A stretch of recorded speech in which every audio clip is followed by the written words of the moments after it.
श्री दुर्गा सप्तशती का प्रथम अध्याय। श्री दुर्गाय नमः। प्रथम चरित्र के ब्रह्मा ऋषि, महाकाली देवता, गायत्री छंद, नंदा शक्ति, रक्त बीज का बीज, अग्नि तत्व और ऋग्वेद स्वरूप हैं। श्री महाकाली देवता की प्रसन्नता के लिए प्रथम चरित्र के जप में विनियोग किया जाता है। भगवान विष्णु के सो जाने पर मधु और कैटभ को मारने के लिए कमल जन्मा ब्रह्मा जी ने जिनका स्तवन किया था, उन महाकाली देवी का मैं सेवन करता हूँ। वे अपने 10 हाथों में खड्ग, चक्र, गदा, बाण, धनुष, परिघ, शूल, भुसुंडी, मस्तक और शंख धारण करती हैं। उनके 3 नेत्र हैं। वे समस्त अंगों में दिव्य आभूषणों से विभूषित हैं। उनके शरीर की कांति नीलमणि के समान है तथा वे 10 मुख और 10 पैरों से युक्त हैं। मार्कंडेय जी बोले, सूर्य के पुत्र सावणी जो 8वें मनु कहे जाते हैं, उनकी उत्पत्ति की कथा विस्तार पूर्वक कहता हूं, सुनिए।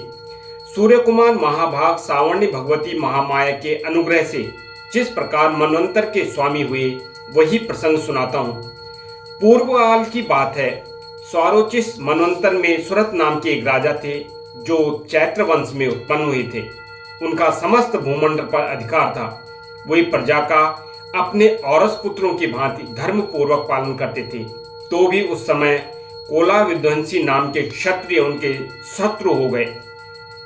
राजा सुरत की दंड नीति बल प्रबल थी। उनका शत्रुओं के साथ संग्राम हुआ। यद्यपि कोला विध्वंसी संख्या में कम थे, तो भी राजा सुरत युद्ध में उनसे परास्त हो गए। तब वे युद्ध भूमि से अपने नगर को लौट आए और केवल अपने देश के राजा होकर रहने लगे। समूची पृथ्वी से अब उनका अधिकार जाता रहा, किंतु वहां भी उन प्रबल शत्रुओं ने उस समय महाभाग राजा सुरत पर आक्रमण कर दिया। राजा का बल क्षीण हो चला था, इसलिए उनके दुष्ट, बलवान एवं दुरात्मा मंत्रियों ने वहां उनकी राजधानी में भी राजकीय सेना और खजाने को हथिया लिया। सुरत का प्रभुत्व नष्ट हो चुका था, इसलिए वे शिकार खेलने के बहाने घोड़े पर सवार हो वहां से अकेले ही एक घने जंगल में चले गए। वहां उन्होंने विप्रवर मेधा मुनि का आश्रम देखा, जहां कितने ही हिंसक जीव अपनी स्वाभाविक हिंसा वृत्ति छोड़कर परम शांत भाव से रहते थे। मुनि के बहुत से शिष्य उस वन की शोभा को बढ़ा रहे थे। वहां जाने पर मुनि ने उनका सत्कार किया और वे उन मुनि श्रेष्ठ के आश्रम पर इधर उधर विचरते हुए कुछ काल तक रहे। फिर ममता से आकृष्ट चित्त होकर वहां इस प्रकार चिंता करने लगे, पूर्व काल में मेरे पूर्वजों ने जिसका पालन किया था, वही नगर आज मुझसे रहित है। पता नहीं मेरे दुराचारी भृत्यगण उसकी धर्म पूर्वक रक्षा करते हैं या नहीं। जो सदा मद की वर्षा करने वाला और सूरवीर था, वह मेरा प्रधान हाथी अब शत्रुओं के अधीन होकर न जाने किन भोगों को भोगता होगा।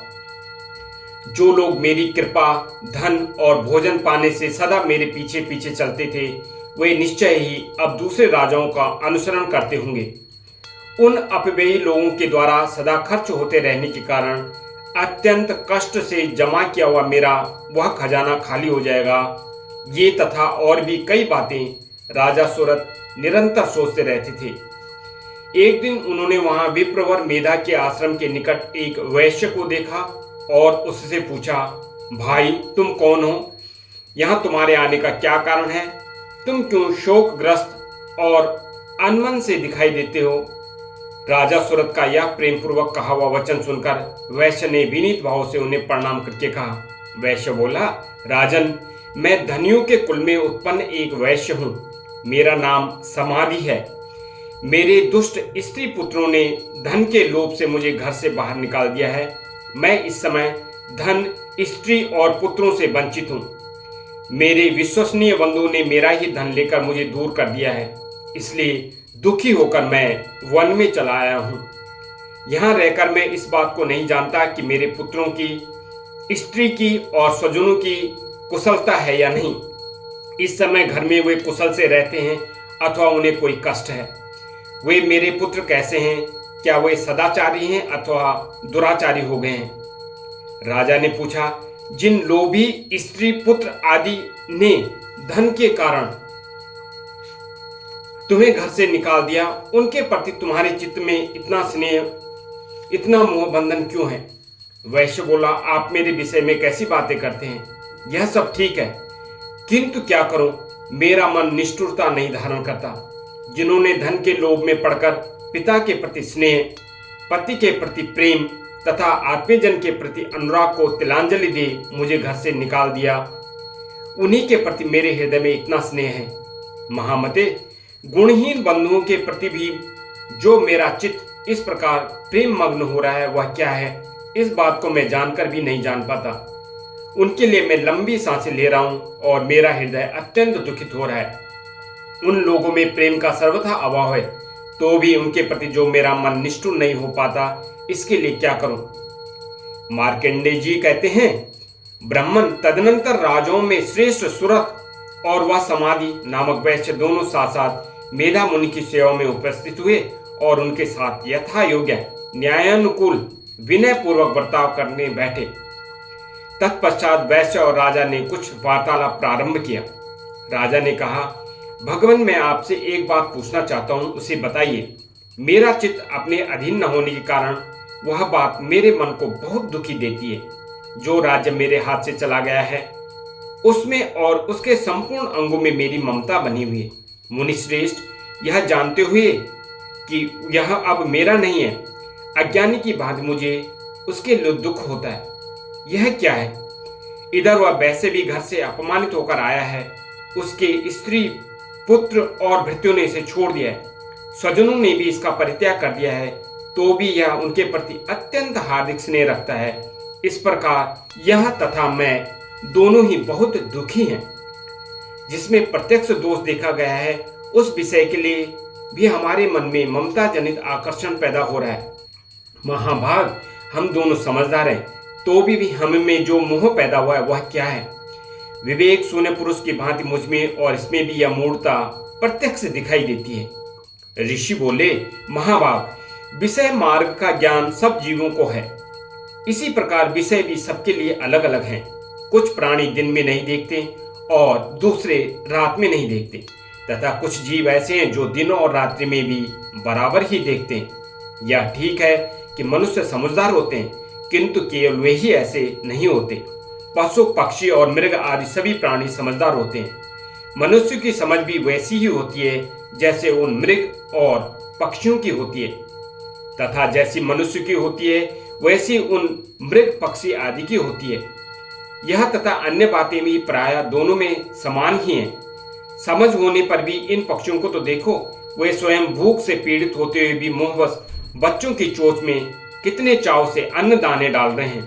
नरश्रेष्ठ, क्या तुम नहीं देखते कि ये मनुष्य समझदार होते हुए भी लोभवश अपने किए हुए उपकार का बदला पाने के लिए पुत्रों की अभिलाषा करते हैं?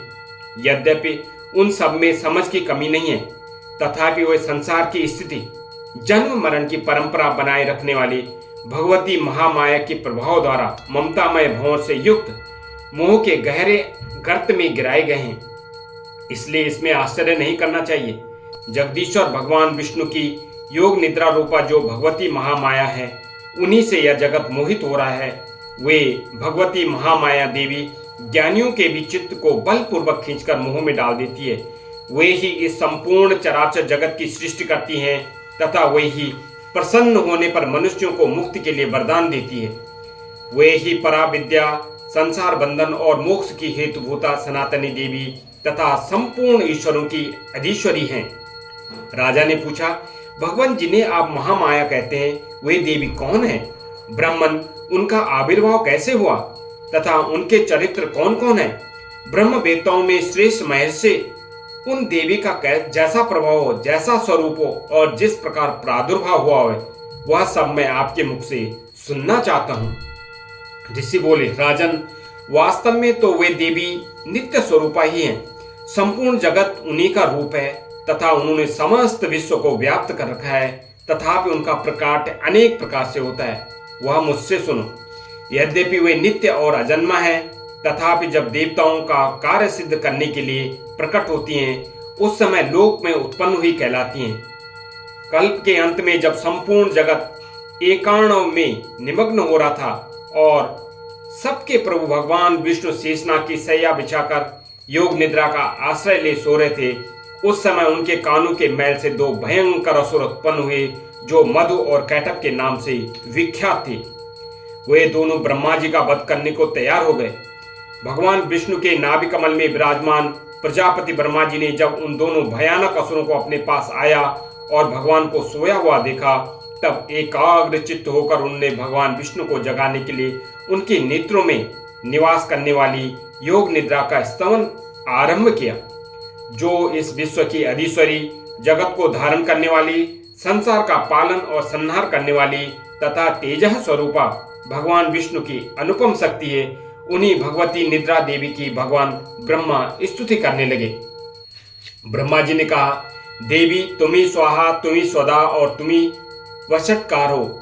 स्वर भी तुम्हारे ही स्वरूप हैं, तुम ही जीवनदायिनी सुधा हो। नित्य अक्षर प्रणव में अकार, उकार, मकार इन तीन मात्राओं के रूप में तुम ही स्थित हो तथा इन तीन मात्राओं के अतिरिक्त जो बिंदु रूपा नित्य अर्ध मात्रा है, जिनका विशेष रूप से उच्चारण नहीं किया जा सकता, वह भी तुम ही हो। देवी तुम ही संध्या, सावित्री तथा परम जननी हो। देवी तुम ही इस विश्व ब्रह्मांड को धारण करती हो, तुमसे ही इस जगत की सृष्टि होती है, तुम्ही से इसका पालन होता है और सदा तुम ही कल्प के अंत में सबको अपना ग्रास बना लेती हो। जगन्मयी देवी, इस जगत की उत्पत्ति के समय तुम सृष्टि रूपा हो, पालन काल में स्थिति रूपा हो तथा कल्पांत के समय संहार रूप धारण करने वाली हो। तुम ही महाविद्या, महामाया, महामेधा, महास्मृति, महामोह रूपा महादेवी और महासुरी हो। तुम ही तीनों गुणों को उत्पन्न करने वाली सबकी प्रकृति हो। भयंकर कालरात्रि, महारात्रि और मोहरात्रि भी तुम ही हो। तुम ही श्री, तुम ही ईश्वरी, तुम ही ह्री और तुम ही बोध स्वरूप बुद्धि हो। लज्जा, पुष्टि, तुष्टि, शांति और क्षमा भी तुम ही हो। तुम खड्ग धारणी, शूल धारणी, घोर रूपा तथा गदा, चक्र, शंख और धनुष धारण करने वाली हो। बाण, भुषुंडी और परिघ ये सभी तुम्हारे अस्त्र हैं। तुम सौम्य और सौम्यतर हो। इतना ही नहीं, जितने भी सौम्य एवं सुंदर पदार्थ हैं, उन सब की अपेक्षा तुम अत्यधिक सुंदरी हो। पर और अपर सबसे परे रहने वाली परमेश्वरी तुम ही हो। सर्वस्वरूपी देवी, कहीं भी सत असत रूप जो कुछ वस्तुएं हैं और उन सब की जो शक्ति है वह तुम ही हो। ऐसी अवस्था में तुम्हारी स्तुति क्या हो सकती है? जो इस जगत की सृष्टि, पालन और संहार करते हैं, उन भगवान को भी जब तुमने निद्रा के अधीन कर दिया है, तब तुम्हारी स्तुति करने में यहाँ कौन समर्थ हो सकता है? मुझको, भगवान शंकर को तथा भगवान विष्णु को भी तुमने ही शरीर धारण कराया है, अतः तुम्हारी स्तुति करने की शक्ति किसमें है? देवी, तुम तो अपने इस उदार प्रभाव से ही प्रशंसित हो।